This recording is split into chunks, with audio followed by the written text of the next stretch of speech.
ওসমান হাদির ওপর হামলার প্রতিবাদে শনিবার দুপুরে শাহবাগে সমাবেশ করে ইনকিলাব মঞ্চ। অংশ নেন সংগঠনটির নেতাকর্মী সহ বিভিন্ন সামাজিক ও রাজনৈতিক দলের নেতারা।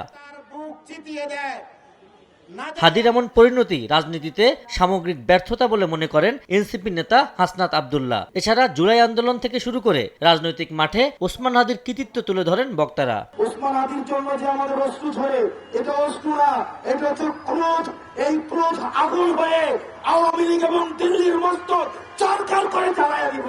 আপনারা গত 1 বছর ধরে আওয়ামী লীগ পালিয়ে যাওয়ার পরেও আপনারা যে কাজটা করতে পারেন নাই, আপনারা কালচারাল ফেসিজমকে অ্যাড্রেস করতে পারেন নাই। বাংলাদেশে একটা মানুষ, শুধুমাত্র একটা মানুষ পেরেছিল এবং আজকে সেটার প্রতিদান তাকে এইভাবে দিতে হচ্ছে। এই রাজাকারদেরকে ধরে ধরে ব্রাশমার দেওয়া লাগবে, যে কিনা খুনি হাসিনাকে নির্বাচন ছাড়া আরো 5 বছর দেখতে চেয়েছে।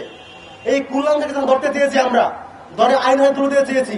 আপনারা দেখেছেন এই ঘটনার পরেও সুশীল সমাজ নেগেটিভ বানিয়ে যাচ্ছে। এদিকে ওসমান হাদির উপর হামলার প্রতিবাদে দেশের বিভিন্ন জায়গায় বিক্ষোভ সমাবেশ করেছে বিএনপি। নাটোরে বিএনপি নেতা রুহুল কুদ্দুস তালুকদার দুলু অভিযোগ করেন শেখ হাসিনার নির্দেশে হাদির ওপর হামলা হয়েছে। পটুয়াখালীতে বিএনপির ভাইস চেয়ারম্যান আলতাফ হোসেন চৌধুরী মন্তব্য করেন হিসেবে বানচালের অংশ হিসেবে এই হামলা।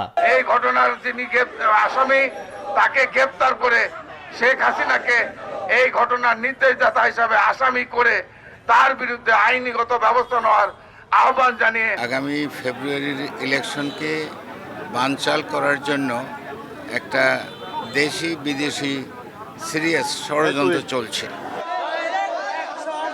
এছাড়াও ইনকিলাব মঞ্চের মুখপাত্র ওসমান হাদির উপর হামলার প্রতিবাদে বিক্ষোভ সমাবেশ হয়েছে দেশের বিভিন্ন এলাকায়।